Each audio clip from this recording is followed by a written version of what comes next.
you're a beginner golfer struggling to find your way in the game, then use these 5 tips to help you find your footing. What's going on, everybody? This is Jake, and here at my channel Rough Golf, I like to provide the average golfer with tips, tricks, and product reviews to help better your game and to do so affordably. Now, today's video is all about 5 tips that are going to help you better yourself in the game of golf. If you've just started out, or even if you've been playing for a while, these tips can prove helpful. So let's get started with tip number 1. Now, for most beginner golfers, the game of golf can be a little bit confusing, but maybe you're lucky enough to play with some friends and you just kind of follow along with what they're doing. Obviously, they're giving you advice and stuff like that. But my first tip for you today is to play from the correct tees. If you were just starting out, then your handicap is going to be sky high. You do not know what you're doing. You don't know how far your clubs are going to go. You don't know any of these things. So why are you playing from the white tees, which is maybe like a 14 handicap, or even the pro tees, which would be like a scratch handicap? I mean, why are you playing from those? Don't do that, guys. Take the advantage that golf offers you as a beginner and play from the correct tees. Don't worry about the ego. It ain't gonna hurt. You're gonna be fine. And it gives you a better position to score and actually get into this frame of mind where you enjoy golf and you're not depressed because you're making 8s and 9s and 10s on a hole when your buddies are making 5s and 6s. So play from the correct tees. All right, so tip number 2 is a big one that's often overlooked by a lot of amateur golfers, and that is developing a pre-shot routine.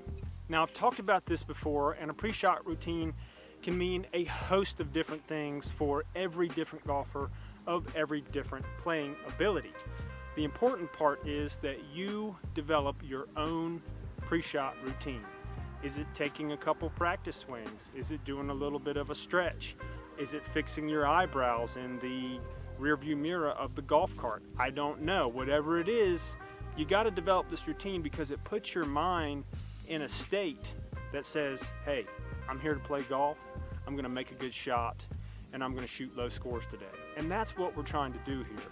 Get yourself in that mindset. That pre-shot routine gets the body there. You bring your mind into the equation. You got a recipe for one sweet golf shot. So tip number 3 comes from my grandfather, who taught me the game of golf starting at the age of 5. And he used to say to me after I'd hit a bad shot, he would tell me, all right, Jake, get your mind right. And what he meant behind that was, don't go into your second or third shot, if it had been a bad shot previously, and ruin it because your mind is cluttered with the thoughts of, man, I just hit this massive slice, or I just duffed it, or I hit it thin and now it's under a bush. Don't let those thoughts creep in. You got to stay positive. You got to get your mind right. Focus on the shot that's at hand.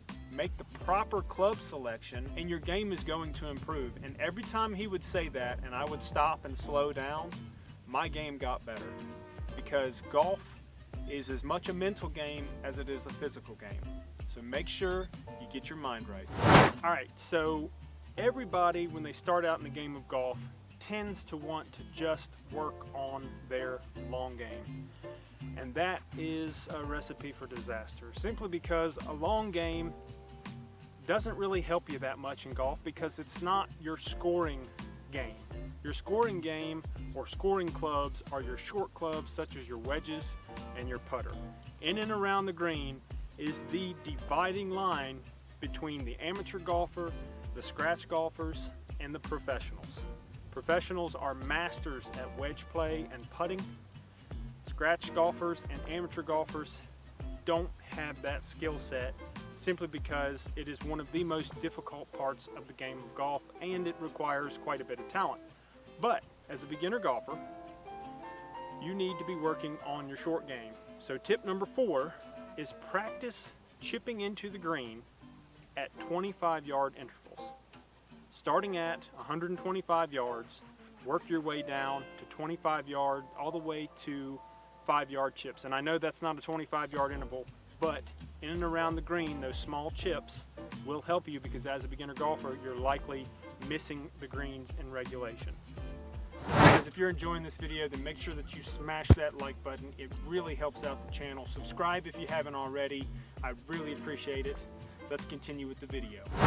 Golf is very difficult, so especially for you beginner golfers out there, I want you to take tip number 5 and actually use it. It's not going to make you less of a player. What it's going to do is help you keep your sanity so that you will continue to enjoy the game of golf and not give up after 2 or 3 rounds. So tip number 5 is to simply pick up your ball after 8 strokes. As a beginner golfer, in order not to get discouraged in the game of golf, just pick up after 8 strokes. If you're playing with friends or buddies and it's just a casual match, make sure you tell them, hey guys, I'm out here to learn, I want to have some fun, I'm picking my ball up after 8 strokes. Make that clear when you tee off on the first hole. That way nobody accuses you of playing golf like a cheater pants, because that's not cool. But make sure everybody knows that. It's going to help your sanity, especially when you're just starting out. Now, as you progress in the game and you get better and better, then remove that rule and really test your abilities. Really compete with yourself to see how good you are. And if you make a 9 or a 10 on a hole, then take that and use that as motivation to play better on the next one. Guys, use these tips to help you out there on the course. Your scores will go down. Let me know what you think about them in the comments below. Thank you so much for watching, and as always, keep on swinging.